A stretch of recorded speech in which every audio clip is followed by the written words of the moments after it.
the premiere episode of Beverly Hills. Okay. So you're all in.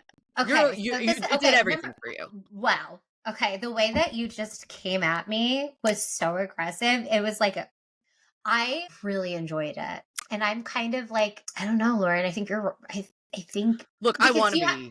I No, want because to we be as can't. optimistic. It'll never be glory days again. No, and I'm not expecting that. Like, We got a smoking housewife. yes.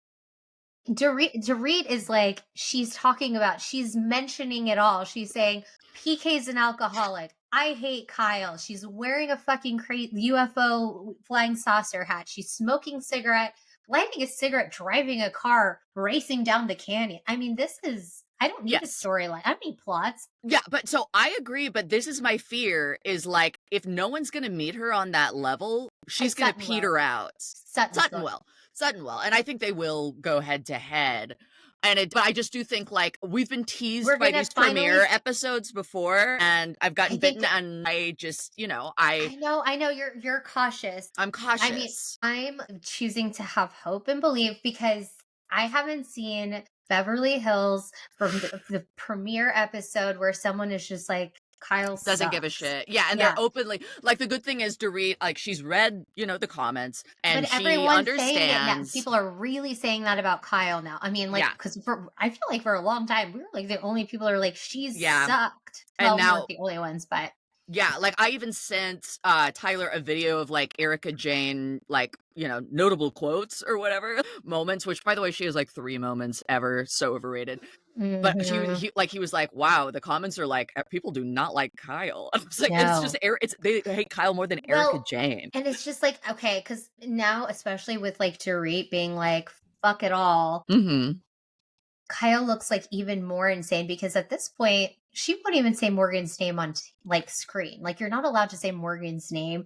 And she did that really weird interview. I think was it with like People Are With Us, where she was like, I had to talk with my girls about possibly my sexuality. Like, it was a very like weird kind of quote. She's still, and like she talked about it on screen. She's still blaming. She's still like, I question my sexuality because you guys were so obsessed. You guys, the public and the media and this TV show, you were so obsessed with my sexuality. It's like you were sending the clips and the videos and the pep walks. Yeah, and you did the video. Yeah, and you did that music video with her where you're making out. Yeah, and it's like a song about being in love and like a love letter, and she's like, girl, be so for real right now. Like, what? Girl, be so what do you want to be famous or do you not want to be famous? Exactly. Because you're still going to be rich. So you've got to pick a lane. And to me, I think that's why I feel excited about this season, because I feel like we're really going to, I don't know if it's going to be the full takedown of Kyle Richards, but I don't think she's going to be on that throne. And that excites me because it's been a long time coming for someone to really call her on her shit that is not a sister. I agree, but again, it's like I cannot get my hopes up too high for it because it's like Erica still has her back. She and Sutton have made up, and Sutton has her back again. Like Garcelle, it seems like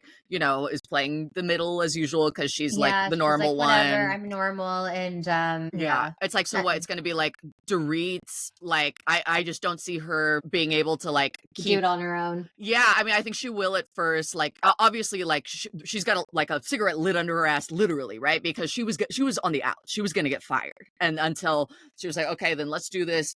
Divorce with PK. He's an alcoholic. Release the text message with Kyle. She was just telling so many people that he was an alcoholic, which, by the way, Tamara, this is how you call somebody on national television an alcoholic. Yeah. Like, she's definitely blowing up his spot big time, but she's also like, being like, she apparently was the one who wanted to make it work with him.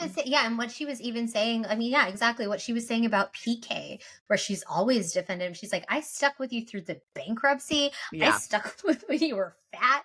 I stuck with you when you're alcoholic. Like, all of these things. She's fucking done. Yeah. And I think she's been boring for a while. And so she's like, okay, I need to figure this out. I need to make some moves. Make some moves. And she's making money moves. She is. And I just, I just don't want to put all my eggs in that basket. I do like Jennifer Tilly. Oh my God. She's just like a perfect friend of. Like in her living room, she has a Chucky doll on one of the chairs. Like, it's camp queen. So good. And the fact that her and Sutton are really good friends, are like best friends. Can we just have them be the show? I know. Like, I love it. Their own type of show. I want to see them like they are in a road different trip. show. Like, I need to see them like road tripping. You know what I'm saying? Yeah, it's like a perfect friend of, like, especially for Beverly Hills, where it's like we want celebrities, we want money. Yeah, but she's known, but she's not like A-lister, but she's got money and she's funny and they have a great dynamic and she's like, she doesn't give a shit. Crazy. She's like, yeah, I'll do the show, whatever. Like I watched a little bit of the after show and like Jennifer Tilly's the one who's like, it's nice to have a friend up because everyone's so scared of saying the wrong thing, still all the time, which is what kind of made me worry. Beverly Hills seasons or like episodes to come, because this is Kyle's reign of terror and repression. This is all because of Kyle. That's why the show operates the way that it does. Yes. And people don't live authentically on the show because the person who is number one on the call sheet for Beverly Hills, which is Kyle, won't even mention her girlfriend's name, even though she's separating from her husband or is separated from Mauricio. He's publicly dating other people. She still won't talk about that she's in a relationship with Morgan or fucking really anything else. Did Mauricio cheat on you? Like, did you steal that goddamn house? Like, I still feel like I know so little about Kyle Richards. Same. She hides everything. And the fact is, like, it's also, I think, though, because she doesn't know about herself. Like, the fact that they all still worship that mom of theirs, like, that's like, okay, you have no idea. Like, you haven't unpacked anything. Girl. Also, the fact, like, Kyle's monstrosity. My friend was watching with me and she was like neutral on Kyle. And then until I explained, this is what really won her over. That a month before the show came out, they 51'd Kyle out of the house that they stole from her, that they'd kept. They 51'd her out of there and then sent it to the press that it was because of her addiction and she had to go back to rehab. Like, there's a reason that happened a month before the show. It will never be addressed on camera. So it's like stoking the flames of ratings and throwing her sister under the bus again, but she doesn't have to look bad. So it's like, I'm sorry, like, either stop playing these games or play them on the show.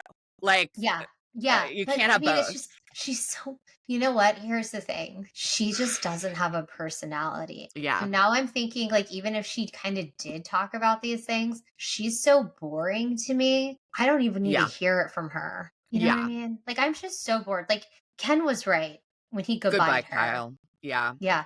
And I think hopefully we'll get the Kyle tanked out, and then we need like a little bit of a cleaning house. We need Erica out. Juicy, like, she's done. She's giving nothing. Like, hopefully Bose will be good. Like, she definitely has better taste and like is giving like a lot of like big pageant hair and outfits, which bodes well. I mean, I don't care about any of that on this franchise like other people do. I just want like people to get into it instead of like we need having the same fight all season and tiptoeing around things and Kyle being personally victimized by everything. And I will actually never really forgive Bravo and the Beverly Hills franchise for the juicy apple Lucy juicy bullshit that we never even got to see the dog. No. And I blame Alex Baskin for all of this. Like, he fucked up VPR, he fucked up this show, and now like if this show gets better, he's gonna get credit for it. And it's like, no, you guys need to cut this man. He's an overproducer. He encourages overproduction. Like, look at what he lets produce it. Yeah, let PK needs a job. He needs to pay for alimony, and he needs to be busy. I don't think that being Boy George's part-time manager's best friend is paying any of Dorit's bills. Yeah, it ain't as busy as it used to be. Expensive. Yeah, and this McConaughey with the syntax. This McConaughey. This reconnaissance. Let's talk a little bit about Salt Lake City, the new episode, which opens with Daddy Todd yelling at his teenage daughter Bronwyn for being such a bad girl on TV. Which she is, I don't know. Yes, she is. But I don't know. I'm enjoying. Like, is it disturbing? Todd. Yeah, but I'm enjoying. Wait, her or Todd? Because I'm kind of like, I think I like it. I think, and also when they showed like the pictures of them at their wedding this episode, I was like, he's sexy. I would smash. Yeah, she's probably the one who's aged him, showing up dressed like a shark to the fucking airport every week. Honestly, I would need Botox after that. It's too much. It's very theater kid behavior. Yeah, and it makes me think like, okay, like he's doing this and talking like that, like when he's on camera. Like, what's he doing? What's he like off camera? Yeah, but I mean, I definitely think a lot of it is I think he's the same because he clearly just like he doesn't give a shit. I don't think he knew what he was getting into, and like he's probably like, Ron, what the fuck are you talking? I don't even know these people. He's familiar with like 1970s when reality TV first started, and it was cinema verite. It was just like that. It was just a camera in your home, like not really storylines or anything. You just had like the camera the Truman there. Show. Exactly. Like he knows the olden days of reality TV. He hasn't watched the Real World, the Social Experiment eras.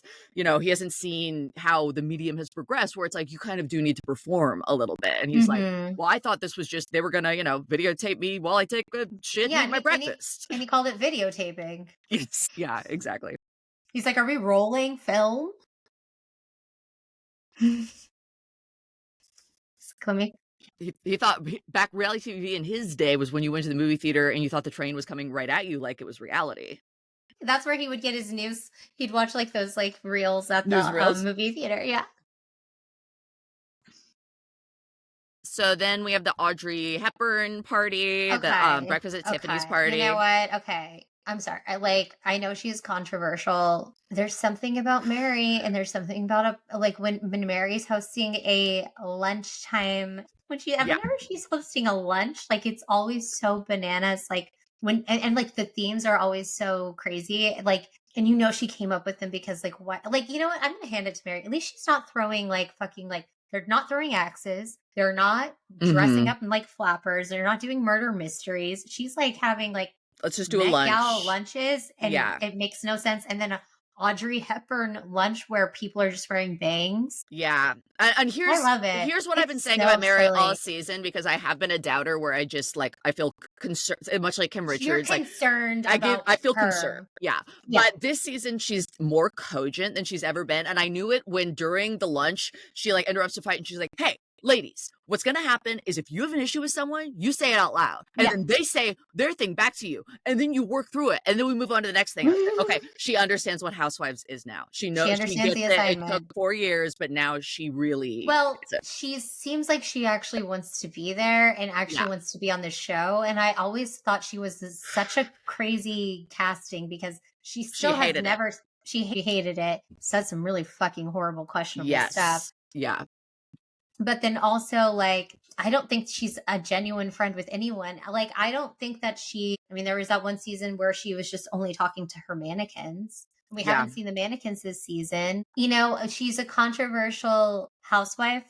And we'll probably talk about it later. I know that this week's episode is supposed to be rough with her son, but I'm glad that it was recorded and not in a voyeuristic way. Like, I think it could help people. We'll see. I haven't seen it, but we'll see. But she is clearly like there's something going on with her son, addiction issues, and that can be really hard to watch. But like, I don't know, she's also just given us some of the really funniest lines. She's given us some all-timer moments. The smelling like hospital, like it's so classic. And that was like really what got the whole series off with a bang. You know, little girl.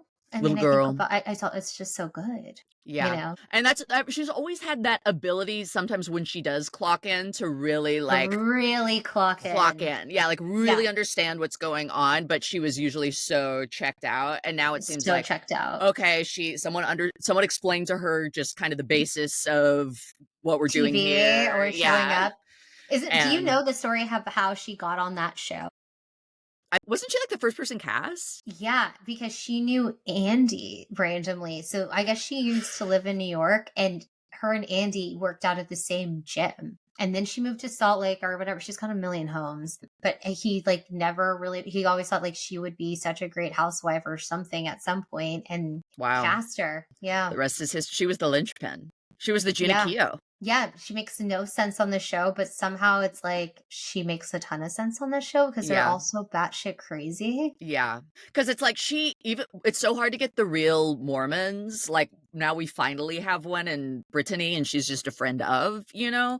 And she's your favorite though. I love her, but she's not my favorite, but I do love her. But Mary, like, kind of represents the oddness and the religion and like the, you know, all of the mythos and strangeness and, you know, polygamy of Salt Lake City without actually being Mormon. She brings that element.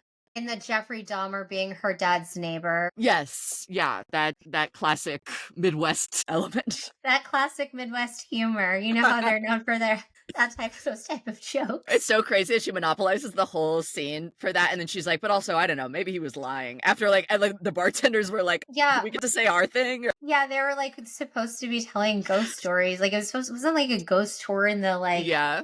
In the, beer, whatever it was, brewery, the brewery. And she was like, anyway, sorry. Yeah. Anyway, here's a long story, and also at the end, it could be a total lie. They're like, okay, yeah. I don't know what to do now. You know, it's something about Mary and smells. Like, she talked about, like, her dad would be like, he just smelled this smell, and it's like dead people in Jeffrey Dahmer's home. Yeah, it's like something. She has such a sense memory thing. She's a bloodhound. She is. It's crazy. So I thought the rest of this episode was great. I thought the fights were all good. Perfect. Okay, but what did we think about Meredith's bangs? Oh, I thought, well, iconically Meredith, in that it's like bizarre. I don't think she even knew that it was happening.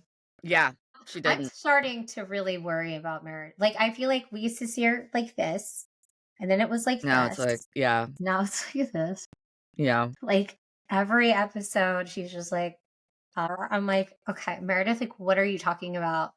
And then she has to heave herself, like really push herself to like get out of her chair. She's also never been this off her game. Like, she's always like prides herself on being like the smart one and the lawyer. And the fact that she continues to argue about like, how dare you think I bring up my LGBTQ son as a pawn, and like keeps foisting that fight. It's like, you know how stupid, like you look like a dummy right now. Brooks to come in and be like, Mom, shut the fuck up. Yeah. But I did hear that I read that she's going to be like a friend of next season, which makes more sense for Meredith because like her storyline, like she doesn't really have one. She actually was more entertaining when like Brooks was on the show with her. I don't know where Seth is. We know that Seth is a vice VP for Big Lots, and they're based in Ohio. That's why he's always in Ohio. I don't know. Like, I don't care about her having a bat mitzvah. I do like her bangs. I need her just to be a friend of, and I only need her to come in for dinner scenes and lunch scenes at Mary's. That's it. Yeah, me too. Because I think her thing is she's kind of a Kyle to me, where I think has a ton of secrets. Like, there's a ton of like,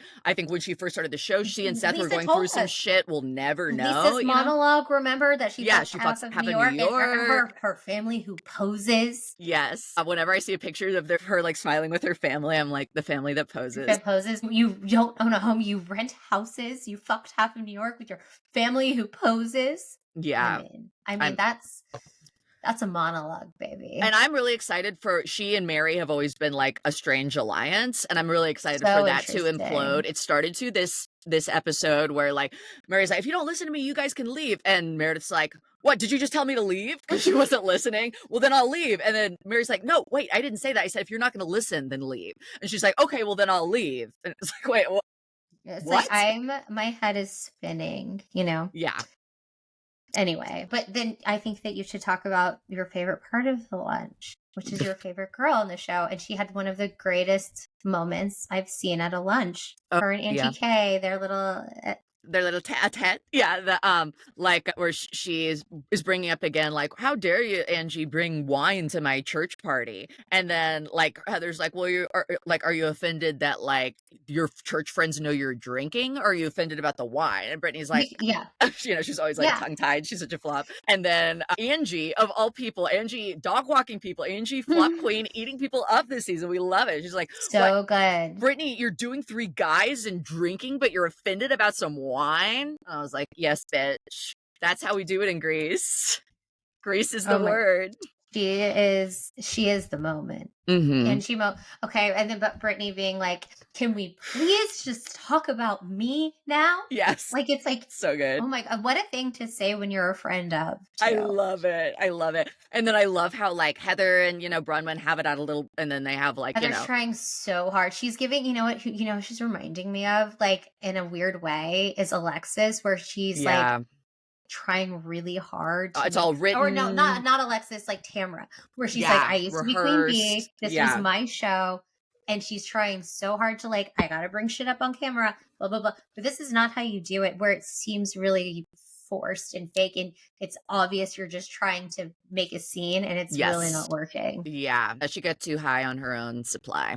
And people are like, it's the Ozempic, but again, we repeat it. This has been a long time coming with Heather. Like, I think that regardless, of her glow up, this is the Heather we would have gotten this season, just because of the way she finally was back in the fans' good graces.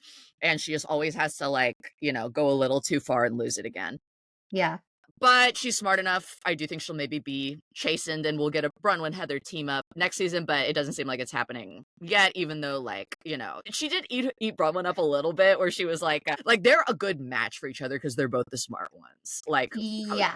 But I think it's been hard for Heather just to be like, okay, she's like new this season and she's way more popular. She's the main character. Yeah. Because I think after last season where Heather like did her whole expose and everyone was quoting like receipts, proof, whatever. She was like, oh, this is going to really be my season. Yeah. And it's like, actually, no, girl. Because like she also like the fact that like, it was very like, I was very like, she's such like a try hard where she was like, I covered everything. Everyone was mad about the, you know, the black eye thing, but then I covered that and now I'm skinny and now it's like, I'm just going to rule the school and I can do whatever I want, you know? I mean, like the way that she brought up Palm Springs at the lunch was like crazy where she turns to Mary and she's like, thank you so much for inviting everyone and everyone being included. And she could have just stopped there where everyone's like, we know what you're alluding to.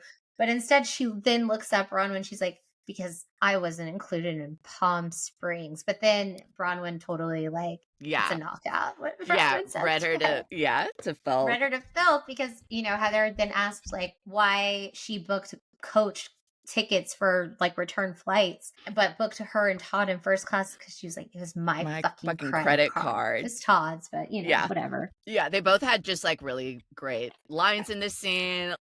Which shows you that, you know, Bronwyn can hold her own because I feel like a lot of new girls would be probably like, I would be really scared to kind of go against like who's sort of the top girl on the show at the moment. Yeah. And like that she wasn't afraid to like blow up her friendship with Lisa, you know, instead of like cowering, you know, which Angie did, you know, her first 2 seasons and kissed a lot of ass, but now she's really coming into her own. I feel like she's really coming into her own. Like she has her own personality. I think she's very funny on screen. I think she can get into the mix. I think she can make a moment.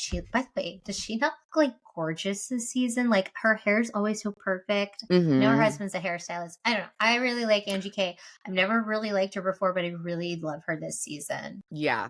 And I'm glad she got Center Snowflake. I am. I was happy for her. She deserves it. Yeah. She's kind of the center of the genuine conflict in this season.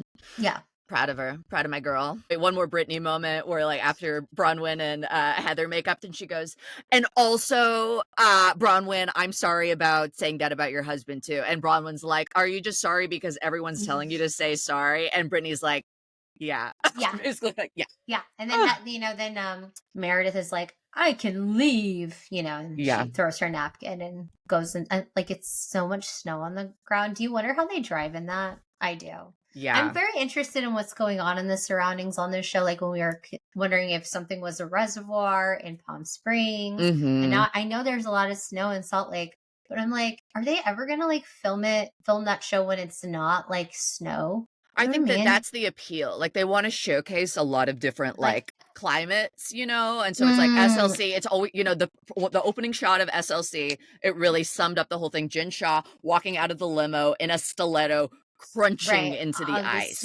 Yeah. Yeah, and even like their reunions like are the most intricate I think of any of the franchises in terms of like set design. Like the way that they deck out that set, like where it looks like a Hallmark Christmas movie is crazy. Like they have so many trees, those Christmas trees and stuff. I really think that Andy also was inspired by Vicky's winter party at the end of season 8. Whitney Cummings. Oh God, yeah, inspiration to all of us. As female comedians. I'm very like what's going on with Whitney Cummings right now, but that's the tale for another time. But yeah, I think that it's always the decor of like the purples and the fur with like the you know velvet. Gold. It's very rich. It's giving rich winter ball. Yeah, yes, but you know what?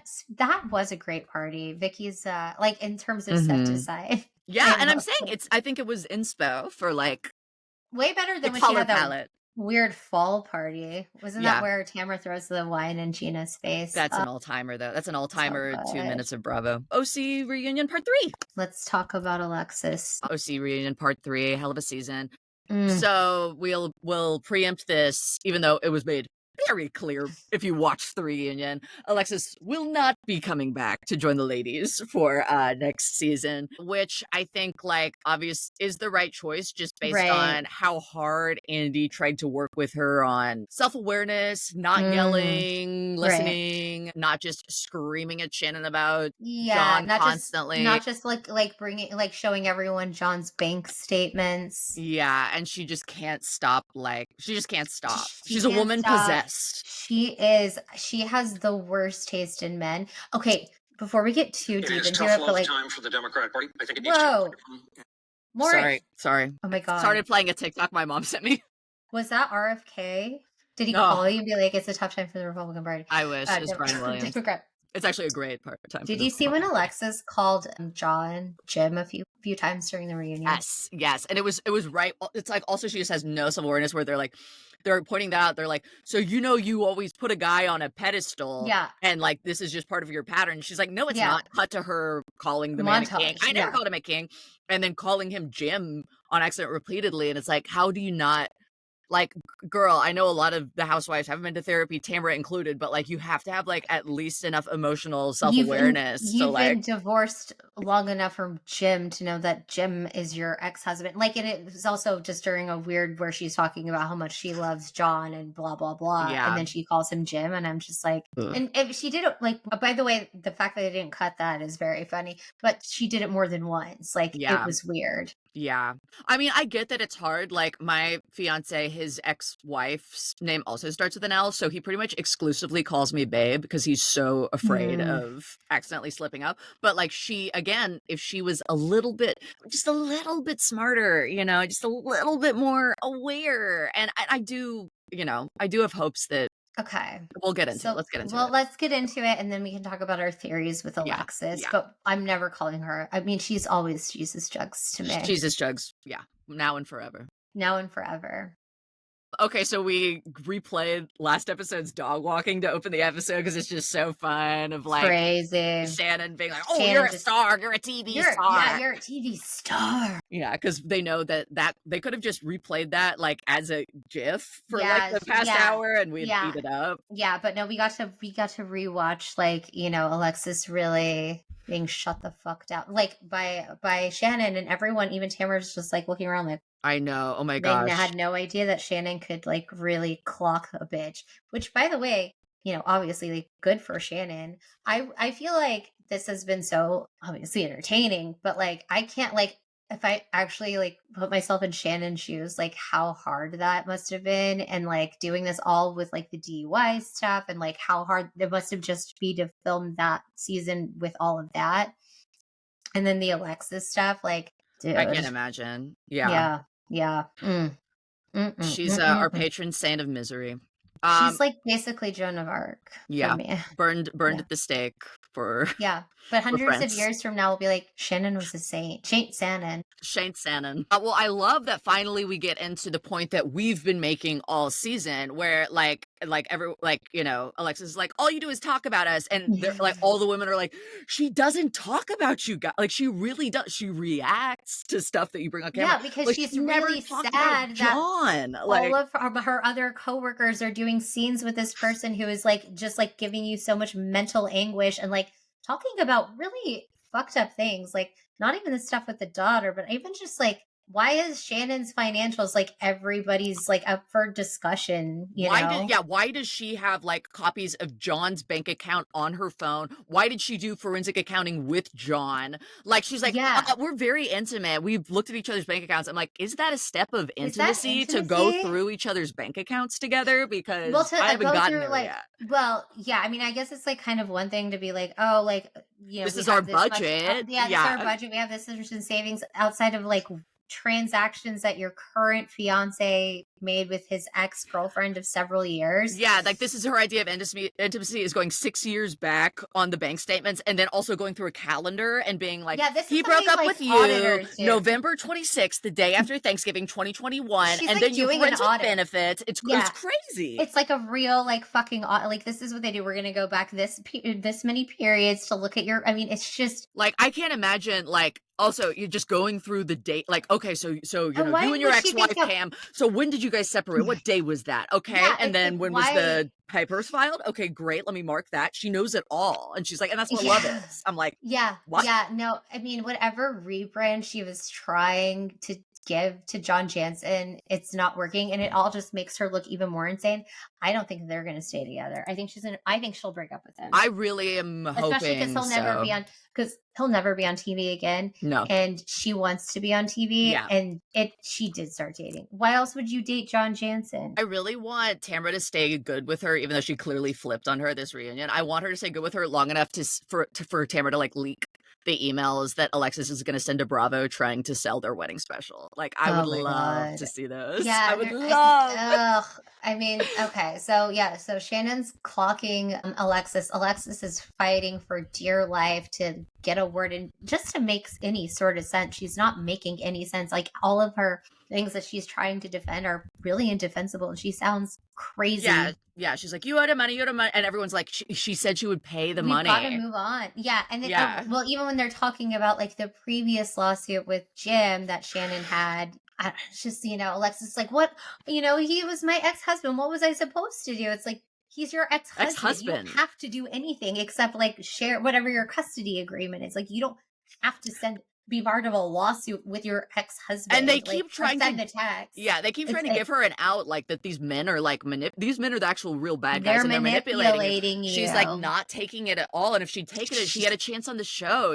Like, yeah, it's just crazy. It's crazy to me also when she's talking about John or when she's talking about Jim, and you're saying these things out loud, like, she's not hearing herself that she's only ever been with a grifter. Yeah, a man who 100%. pretends he has money. He doesn't have money, because if you had money, why would you be having lawsuits with your ex-girlfriend? Like, you're doing that for publicity. And like, while she is absolute, like, and it's men who are like, she's getting raked over the coals by the women and by America, she does their dastardly deeds, and they are making all this money off of her and attention. Like, while she puts in the sweat equity of being a dumbass and being humiliated on camera. And just like, Emily said during the reunion, like, she's like, you're the dumbest girl. You're the dumbest fucking girl I've ever known. Yeah. And very funny. Oh yeah, that was so funny. Wait, that was so funny when Alexis like tried to give it back to her. It was like, she was like, graduated.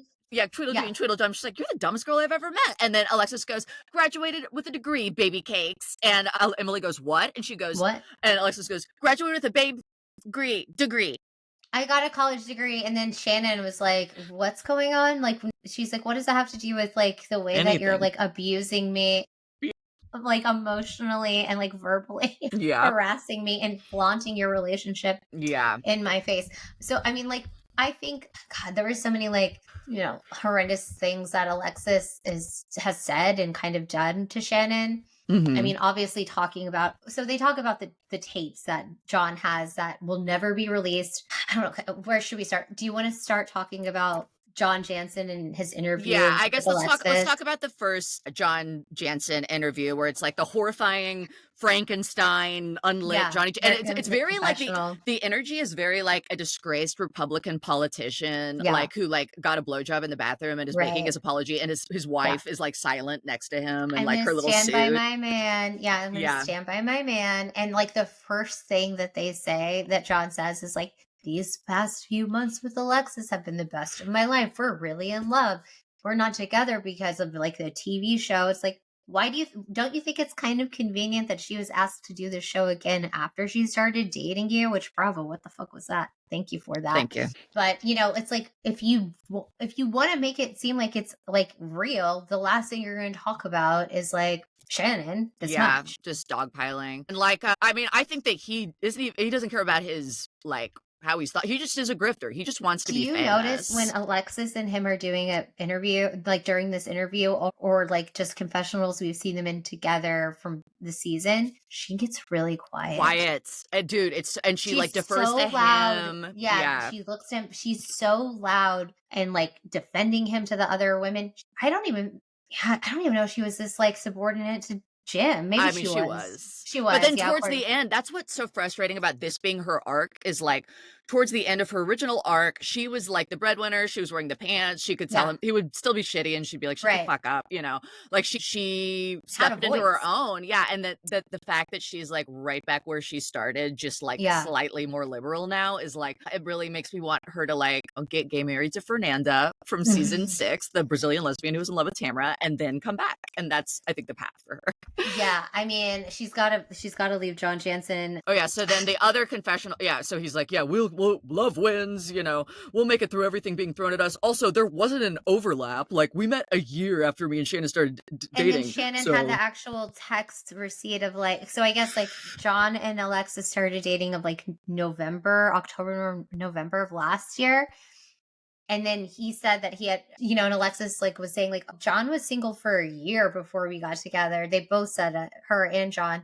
And then Shannon sends texts where he's like, "I love you. Are you okay? I'm sorry." And then Alexis has no idea how stone cold she's being. She's like, "It was friends with benefits. He was just fucking you." Which is crazy. Like, who says "I love you" to somebody who's a friends with benefits? Which, by the way, like, how do you go from like being in a serious committed relationship for several years to just being friends with benefits? But you're traveling together, you're having sex, you're going on dates, like you're round each other's kids. Like, that's not friends with benefits. By the way, like, who cares? Like, the nature of their relationship shouldn't even matter to you anymore, Alexis, because you're with John and you're making it harder for John to move on. Well, he doesn't want to. And like Shannon. Yeah. Just like to get it's just such a bad look, and she has no idea. It's like, she has no so what idea. if she's like, I have to tell people the truth. It's like, so what if you're right? So what if they were friends with benefits instead of officially dating during that time? It doesn't make it any less shitty, less shady what he did, less like he's using you. Right. Like, and they clearly still had feelings for each other. Like, if you didn't have feelings, like, you wouldn't be having sex with him. You wouldn't be traveling with him. Like, he was the one that she stayed with him after the DUI, and all of that was so public. Like, they were together for 10 days after that, and then that's when they broke up again. But but also I feel like the reason Alexis is slightly more sympathetic than John is because John knows this is bullshit, and he's just like doing this. Alexis really believes that she can't understand that she's not doing the right thing. Right. She's like, I'm doing the right thing when I say that he was just like using you for ass the last year when what? you guys were together. Actually, that's right. Like, it's we haven't gotten to the season yet, but it is like, it's almost as bad as when Vicky and Brooks. I mean, it's not as, I mean, I want to say it's not as dark, but it's like the stuff kind with of the with the tapes. Yeah. She's stigmatized. But the difference is like when Brianna is confronting Brooks about, like, you said on tape that my husband should start beating me to get me in line. Like, that's fucked up. And there's a recording of it. I don't know. It's just so fucking weird. Like, Alexis and John are so dark. Like, obviously, I know that Shannon and John had a really dark relationship, especially towards the end. But, you know, I hate it. I hate it. I want her to dump John, come back, and just be stupid with the girls instead of stupid for a man. I agree. Because she is so delightfully daffy when she's so not dumb. being like, you know, used as a pawn for the patriarchy. She's so like, it's just disgusting. And I don't know. I don't know, Lauren. I know that you're going to miss her. You were like, I know she's going to come back. Well, after this episode, I was like, no fucking way. I don't know how you can come back from that. I mean, Andy was just straight up talking to Tamara and Shannon while Alexis was doing her fucking monologue about who knows what, something like Shannon, friends with benefits. Like, I know the day we have forensic accountants. By the way, you're not married to this guy. You just got engaged. You shouldn't have all of the access to all of these things. And they're not even going to live together for a long time, she said. So I don't even know why they What's the point? Well, it's because they think they're going to get a special, like 100%. I think they're going to, I think at least she is realizing, like, she's not going to be a TV star if she's with John. I don't think they realized how bad that backlash is going to be.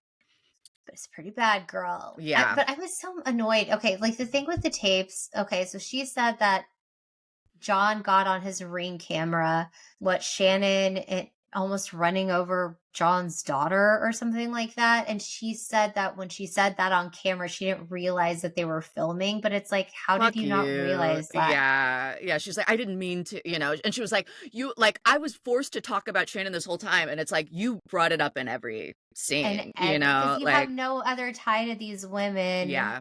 And a lot of, honestly, the women they were working with you. Like, they were trying to help you, like, especially Heather and Tamara. Like, they were like, let's talk about something else. You're going too hard. And she just, like, couldn't hear it. And it's like, she dug her own grave, dude. It's like, she really did. I don't know. There's other, like, boring shit that happened, but mostly it's just like, Alexis has like a massive meltdown. Okay. Tamara and Shannon kind of hug. I mean, I guess Tamara was like, oh, well, that's the big thing. Tamara flips in this reunion, and she does it by, she's been very quiet the whole time. It's very, like, I don't know if you watched Survivor. Did you hear what was happening, though?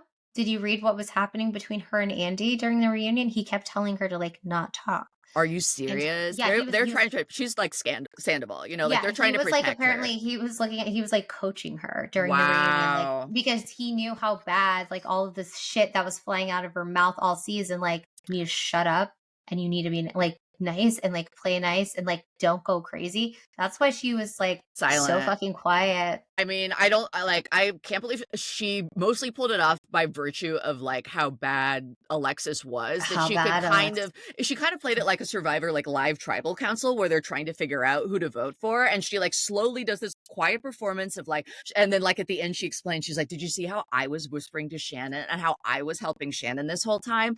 And Shannon actually, we're giving each other looks. We're really good friends. We love each other. And it's like, half an hour ago you were still trying to be like, well, why didn't you pay the $30K, Shannon? You only paid $70K. And Shannon's like, it's legal fees. Like, she didn't really flip till the very end, but she also had printed out copies of, like, the last nice text messages they sent for, like, Bravo to show and for everyone to read. And then, like, Shannon, like, kind of gives it to her. She's like, well, but I like that Shannon got in, like, okay, well, I'm gonna hug you, but this is like when I hugged Vicky, where it's like, you need it, I don't. I don't need this from you. I feel bad for you. Like, but at least you weren't, like, defending Alexis or, being an asshole to me. Mm-hmm. Even if a Tamara really fucking hated Shannon, like, I don't want to watch anybody go through that. No. Actually, I do. Well, that's the thing. It would have really been crazy. Tamara, like, if she'd gone after her as hard as Alexis, I think it would be hard for her to come back next season. Yeah. And they want Tamara back. Like, they believe she can, and I want to believe that she can bounce back from this, but I just think her prime might be over, dude. She might be like a Mike Tyson, dude. Like, I'm sorry. Well, then let's bring a Jake Paul type to revitalize her career. But I will tell you, okay, the worst part of the reunion, I hated this, actually. It was, like, oh my God, the end. They have to stop doing this. They have to stop doing this. Why did we not talk about this on the reunion? This would have, like, why did we not talk about this while you had Alexis on the couch? Why don't we have footage of this moment? I think part of it was because it was bad for Shannon in some ways too. But, like, so we cut to, like, 36 hours later. And again, they're doing, like, the big news has happened. So we all have to gather afterwards for, like, a 5-minute scene, because that was the Emmy, like, nominated episode in VPR, and we want it to happen again, even though we've already done it this season with the Ryan stuff, but whatever, we're doing it again. And really a lot of this was a Tamara damage control scene too. Yeah. So everyone gathers, and then we find out from Heather, who apparently this is why I think it happened. So Heather went to dinner with John Jay, Alexis, and Terry. And Tamara. Yeah, and then I think there were cameras there. But what like came out at the dinner was that John did hear the crash. His daughter said, "Don't go after." You've been fighting. It's not good. I'll go out there. Mm-hmm. Yeah. And then, so apparently, like, the daughter didn't stop her, and I guess that's some of the ring camera footage is maybe she gets close to hitting her or whatever. And then also that Shannon punched John. And by the way, Shannon doesn't deny it. She just says that she doesn't know what happened. I actually did like Gina's response, which is like, she was like a mob boss. She was like, honey. She's like, you're going to deal with it. If you know what's happened and you did the wrong thing, you'll deal with it just like you dealt with the DUI. Like, you can't beat yourself up. She's like, I just heard that I punched him, which she probably did, which, by the way, like, I would never actually condone like that, but he does we have all a want to punchable punch him. face. Yeah. I mean, I think the thing that she was what everyone alluded to that she was covering for him, and like even alluded that she was covering for David, that she has been physically abused by these men. Like, and like maybe just because of like the level of drinking they're both doing, that things get physical or whatever. But like, I mean, but she's always hid that and like refused to shoot if anyone says anything like that. When Vicky brought it up about David, she like, that was like the end for her and Vicky. That was the end for Vicky on the show. So like, you know, it's hard to all come tough. back from. Yeah. I mean, it's like, I don't know. I don't want Shannon punching people and running over people. I don't, but also it's like when there's she wasn't defending it. She's like, I don't know. It was the worst night of my life. I don't know. I heard that's what I did. We just don't know the whole situation where there's like such a thing as reactive abuse. Like we don't know if it was like a Taylor Frankie Paul situation where she just was like jumping on the car and going nuts. Her. We don't know what he was doing to her. Or if he was doing something to her. And she was just like, yeah. I mean, clearly it was not a healthy But you know thing. what? He did hear the crash and he didn't do anything. He didn't do anything. He didn't and he call. lied about it. He lied about it, and Alexis lied about it. And the thing is, I'm so mad at Heather and Tamara for not even just the reunion. They could have told Shannon at any point in the season when they were filming about this. And that would have been an interesting thing to discuss with Alexis. And they still didn't do that. Yeah. And the fact that they saved all of Katie's bizarre backstory of lies and like violence to just dump on her at the reunion to try to get her ousted. It's like, no, bring that up earlier in the season. Like, let her have a better season instead of like teasing us.